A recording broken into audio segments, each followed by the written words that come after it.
Hi viewers. இன்னைக்கு நம்ம திரை விமர்சனத்துல வெங்கட் அட்லூர் இயக்கத்துல ஜிவி பிரகாஷ்குமார் இசையமைச்சு ரிலீஸ் ஆயிருக்கிற விஸ்வநாத் அண்ட் சயின்ஸ் படத்தோட திரை விமர்சனம் தான் பார்க்க போறோம். இந்த படம் ஒரு வழக்கமான சூர்யாவோட ஒரு ஆக்ஷன் படமா இல்லாம முழுக்க முழுக்க ஒரு ஃபேமிலி, ஒரு எமோஷனல் பாண்டை கனெக்ட் பண்ற ஒரு சூப்பர் குட் படம் எடுத்திருக்காங்க. வாங்க திரை விமர்சனத்துக்கு போகலாம். அதுக்கு முன்னாடி இது மாதிரி சினிமா சம்பந்தமான வீடியோக்கள், திரை விமர்சனங்கள், லேட்டஸ்ட் அப்டேட்ஸ்லாம் நீங்க தெரிஞ்சுக்கணுமா வெங்கட் டக் சேனலை மறக்காம சப்ஸ்கிரைப் பண்ணுங்க. விஸ்வநாத் அண்ட் சன்ஸ் ஆக்சுவலாக சூர்யா வந்து அவங்க ஃபேமிலி பேக்ரவுண்ட் ஆல்ரெடி ரொம்ப ஹெல்த்தியான ஃபேமிலி. அவங்க அப்பா வந்து ஒரு பெரிய பிஸ்னஸ் பண்ணுறவர், அம்மா வந்து ராதிகா. அவங்க அப்பாவுக்கு வந்து ஒரு கட்டத்துக்கு மேலே மனைவி மேலே இருக்கிற காதல் கொஞ்சம் கொஞ்சமாக குறைஞ்சி இன்னொரு அஃபைர் வச்சுப்பாரு. அது சினிமா நடிகை தான். அந்த சினிமா நடிகை ஊட்டியில் ஸ்டே பண்ண வச்சுருப்பாரு.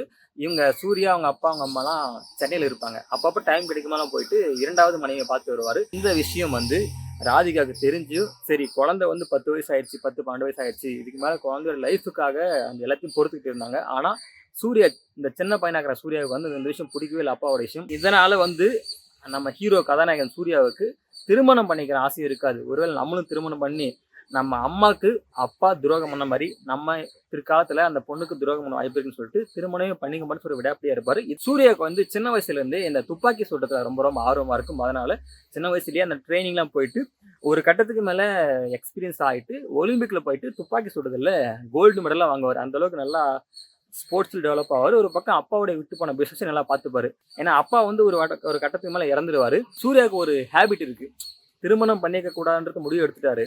அதே மாதிரி மந்த் எண்டில் ஒவ்வொரு மாதமும் மந்த் எண்டில் ஒரு 3 days போயிட்டு ஃபாரின் போயிட்டு அங்கே இருக்கிற டேட்டிங் போகிறது, புரியுதில்ல, அங்கே இருக்கிற பெண்கள்லாம் பார்த்து டேட்டிங் போகிறது இந்த ஒரு சின்ன ஹேபிட் இருக்குது மந்த் எண்டில். அவங்க அம்மா ஒரு கட்டத்துக்கு மேலே ரொம்ப ரொம்ப புஷ் பண்ணுவாங்க. நம்ம ராதிகா அவர்களுக்கு அடுத்து ஒரு தலைமுறை பார்க்கண்டா, எங்கே பார்க்க முடியாமல் போயிடுமோன்னு தெரியல சொல்லிட்டு ரொம்ப ரொம்ப கன்வின்ஸ் பண்ணுவாங்க மேரேஜ் பண்ணி சொல்லி. ஆனால் சூர்யா வந்து ஒத்துக்கவே மாட்டார். மேரேஜ் பண்ணிக்க ரொம்ப ரொம்ப அடம் பிடிப்பார். நம்ம மூலயமா வாரிசு பார்க்கணும்னு ஆசைப்படுறாங்க, அது வந்து ஒரு பெண்ணை திருமணம் பண்ணி தான் பார்க்கணும் அவசியம் இல்லை அப்படின்னு சொல்லிட்டு அவங்க வேற ஒரு பிளான் போடுவார் சூர்யா. எப்படின்னா, சூர்யாவோட அம்மா அவங்க ரிலேட்டிவ் மூலயமா யூஎஸ்ல அமெரிக்காவில் ஒரு அலைன்ஸ் ஆஃபர் வரும். அவங்க அம்மா கிட்ட சரி நான் அலைன் அந்த பொண்ணு போய் பார்த்து வரேன்னு சொல்லிட்டு அமெரிக்கா போவார். அங்கே போன இடத்துல தான் அந்த பொண்ணு டாக்டர். அந்த டாக்டர் கிட்ட எல்லா விஷயத்தையும் சொல்லுவார். எனக்கு திருமணம் பண்ணிக்க ஆசை இல்லை, ஆனால் நீங்கள் ஒரு மருத்துவராக இருக்கீங்க, டெஸ்ட் டியூப் பேபி, அதாவது அந்த வாடகை தாய் சொல்லுவாங்க, வாடகை தாய் மூலயமா எனக்கு என்னுடைய விந்தணு வச்சு ஒரு குழந்தை எனக்கு வேணும் அப்படின்னு சொல்லிட்டு ஹெல்ப் கேட்பாங்க. அந்த டாக்டரும் வந்து ஒரு வாடகை தாயை பிடிச்சி ஒரு குழந்தை பெற்று எடுக்க சொல்லி பிளான் பண்ணி அந்த குழந்தைய கொடுத்து சூர்யா கிட்ட கொடுத்துருவாங்க.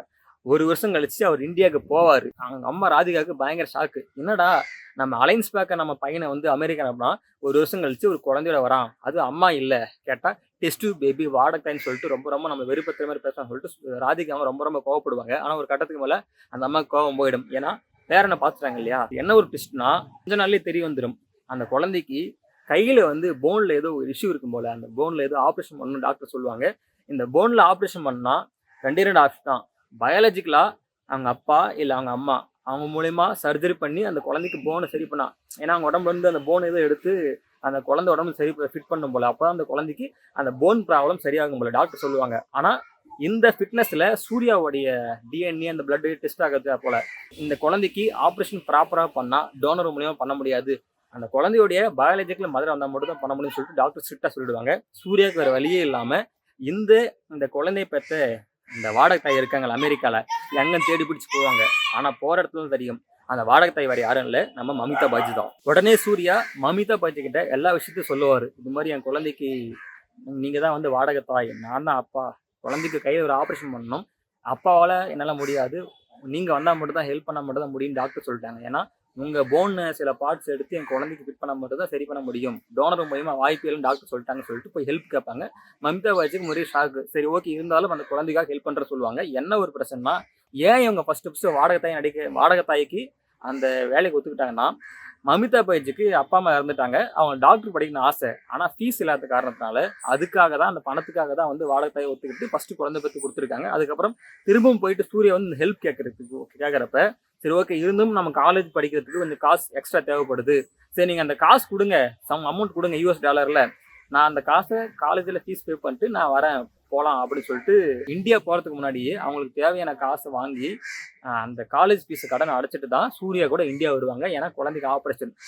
மமிதா பாஜி இந்தியாவுக்கு வரவங்க அங்கே வந்து அந்த டிஸ்டன்ஸ் மெயின்டைன் பண்ணாமல் நம்ம சூர்யாவோட அம்மாவுக்கு வந்து மமிதா பாஜியை பார்க்கும்போது பயங்கர ஷாக்கு. இந்த பொண்ணு யாராவது யாருன்னு தெரியாது, டெஸ்ட் பேபி மூலமா குழந்தை தான் கடைசியில் குழந்தையோட ஆப்ரேஷனுக்காக அந்த பொண்ணு கூட்டு வர சொல்லிட்டு ரொம்ப ரொம்ப அப்செட் இருப்பாங்க. இருந்தாலும் வழி இல்லாமல் ஏற்றுப்பாங்க. ஏன்னா குழந்தையோட ஆப்ரேஷன் முக்கியம் இல்லையா. மமிதா பைஜு ஸ்டார்டிங்கில் வந்து ராதிகா அந்த குழந்தைகிட்டலாம் ரொம்ப நெருக்கமாக பழகாது. ஆனால் நேரமாக நாளாக ரொம்ப நெருக்கமாக பழகிடும். அந்த கேரக்டரே வந்து ரொம்ப ஒரு ஹாப்பியான கேரக்டர் தான். ரொம்ப ரொம்ப சைலண்டாக இல்லாமல் எல்லாருக்கிட்டையும் நெருக்கமாக பார்க்குற கேரக்டர் தான். ரொம்ப நெருக்கமாக பழக ஆரம்பிக்கும். சூர்யா சொல்லுவார், குழந்தைகிட்டையும் சரி யாருக்கிட்டையுமே சரி நெருக்கமாக பழகாத, நீ விட்டு போகும்போது அமெரிக்கா போகும்போது உனக்கு கஷ்டம் குழந்தையும் கஷ்டம் சொல்லுவார். சரின்னு சொல்லிட்டு மமிதா பைஜு இருந்தாலும் அதோடைய அன்பு வந்து அவங்களை வந்து ரொம்ப ரொம்ப நெருக்கமாக்கிடும். ஒரு கட்டத்துக்கு மேலே ஆப்ரேஷன் முடிஞ்சிடும்.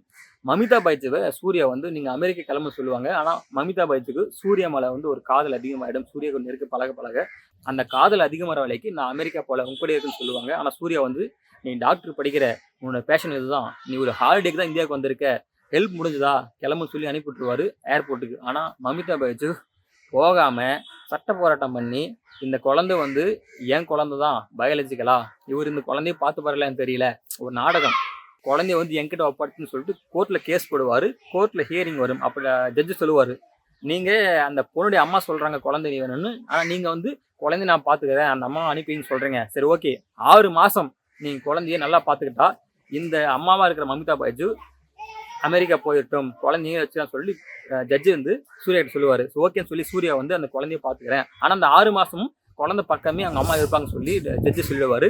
அதுக்கப்புறம் சூர்யா, மமிதா பைஜு, ராதிகெல்லாம் ஒரே வீட்டில் இருப்பாங்க.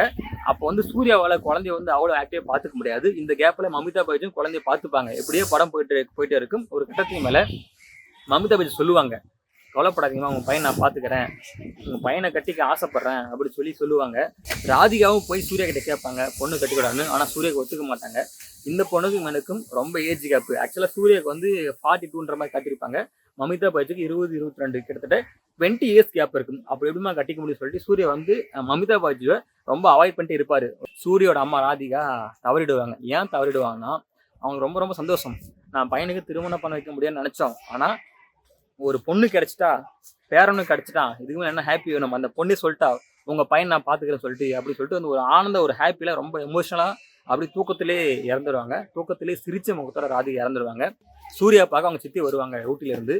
அவங்க சித்தி சொல்லுவாங்க, கல்யாணத்தை நிறுத்திலான்னு இருக்கேன், ஏன்னா அப்போ தான் அம்மா தவறிட்டாங்க, கொஞ்ச நாள் போட்டுன்னு சொல்லிட்டு அவங்க சித்தி சொல்லுவாங்க. ஆனால் அப்போ தான் சூர்யா சொல்லுவார், கல்யாணத்தை நிறுத்த வேணாம், எங்கள் அம்மாவோட ஆசை வந்து இந்த கல்யாணத்தை எடுத்து பண்ணணும்னு சொல்லிட்டு. அதுக்கப்புறம் சூர்யா வந்து ஊட்டிக்கு போயிட்டு மமிதா பைஜு அவங்க கசின்ஸ் எல்லாம் கூப்பிட்டு ஊட்டிக்கு போயிட்டு அவங்க தங்கச்சியோட மேரேஜை எடுத்து நடத்துவார். சூப்பராக நடத்தி முடிச்சிருவார். இந்த பொண்ணு மமிதா பைஜு சூட்டான பொண்ணு தானே, ஏன் கட்டிக்கூடாதுன்னு சொல்லி கேட்பாங்க. அப்போ சூர்யா வந்து ஒரு சூப்பரான விளக்கம் கொடுப்பாரு. 2 விஷயம். ஒன்று வந்து எனக்கும் அந்த பொண்ணுக்கும் 20 இயர்ஸ் ஏஜ் கேப். எப்போ வந்து நல்லா இருக்கும் திருமணம் அப்படின்னா, இன்னும் ஒரு 20 வருஷம் கழிச்சு ரொம்ப ஏஜ் ஆகிட்டா அந்த பொண்ணுக்கு வந்து அப்போ தான் அந்த ஏஜ் கேப் அந்த பொண்ணுக்கு அருமை புரியும், அப்போ ரொம்ப வருத்தமாக பண்ணுன்னு சொல்லுவார். இன்னொன்று வந்து அந்த பொண்ணு எனக்காக அவங்க பேஷனை விட்டு அமெரிக்காவிலேருந்து இந்தியா வந்திருக்கு, இங்கே வந்து ஒரு ஃபேமிலி ஆயிடுச்சு, இப்போ நல்லா இருக்கும், திருமணம் ஆகிட்டு கொஞ்ச நாளில் வந்து ஒரு கட்டத்துக்கு மேலே எங்கள் பேஷனை விட்டு இந்தியாவுக்கு வந்துட்டு சொல்லி அந்த பொண்ணு ரொம்ப வருத்தப்படும். அந்த பொண்ணு இங்கே இருக்கிறது சரியில்லை, யூஎஸ் போயிட்டு டாக்டர் படித்து அவங்க பேஷனை ஃபாலோ பண்ணுறது தான் கரெக்டாக சொல்லி சூரிய ஒரு சூப்பர் விளக்கத்தை கொடுப்பாரு. அதுக்கப்புறமா மமிதா பைஜும் எவ்வளோ கேட்டு பார்க்கும், ஆனால் ஒத்துக்க மாட்டார். கடைசியில் மமிதா பைஜுவை யூஎஸ் சூரிய அனுப்பிடுவார். அனுப்புனதுக்கு அப்புறமா 3 வருஷம் வந்து மமிதா பைஜு சூப்பராக எல்லா அந்த டாக்டர்லாம் முடித்து டாக்டரேட் வாங்கிடும். சூர்யா வந்து மமிதா பைஜுவை பார்க்க அமெரிக்கா போவார். அங்கே போயிட்டு 2 பேரும் பேசிப்பாங்க. ஒரு இடத்துக்கு மேலே சூர்யா வந்து கன்வின்ஸ் ஆகிட்டு சூர்யா மமிதா பைஜு குழந்தைலாம் ஒன்று சேர்ந்துருவாங்க. இப்படி தான் வந்து விஸ்வநாத் அண்ட் சன்ஸ் படத்தை முடிச்சிருப்பாங்க. இந்த படத்தில் வந்து 2 ஃபைட் சீன் வச்சுருப்பாங்க. 2 ஃபைட் சீனும் சூர்யாக்காக தான். அந்த படத்துடைய காட்சிகளுக்கும் ஃபைட் சீனுக்கும் கொஞ்சம் சம்மந்தம் இல்லாமல் இருக்கும். ஏன் ஃபைட் வச்சுருக்காங்கன்னா, சூர்யா ஒரு மாஸ் ஹீரோ, படம் ஃபுல்லாக ஒரே மாதிரி ஸ்லோவாக போனால் நல்லா இருக்காது, ஆடியன்ஸ் வந்து லேக் ஆகிடான்னு சொல்லிட்டு தான் ஃபர்ஸ்ட் ஹாஃபில் ஒரு ஃபைட் சீனும் செகண்ட் ஹாஃபில் ஒரு ஃபைட்னு வச்சிருக்காங்க. 2மே நல்லா தான் இருக்குது. பாட்டு வந்து ரொம்ப சுமாராக ஓரளவுக்கு கேட்குற மாதிரி தான் இருக்குது. ஜிவி பிரகாஷோட மியூசிக் வந்து ரொம்ப ரொம்ப பாராட்டக்கூடிய வகையில் இருக்குது. ஒட்டு மொத்தமாக பார்த்தா விஸ்வநாத் அண்ட் சன்ஸ் ஒரு ஃபேமிலி என்டர்டைன்மெண்ட் மூவி. ஒரு இடத்துல கூட வல்கர் இல்லை.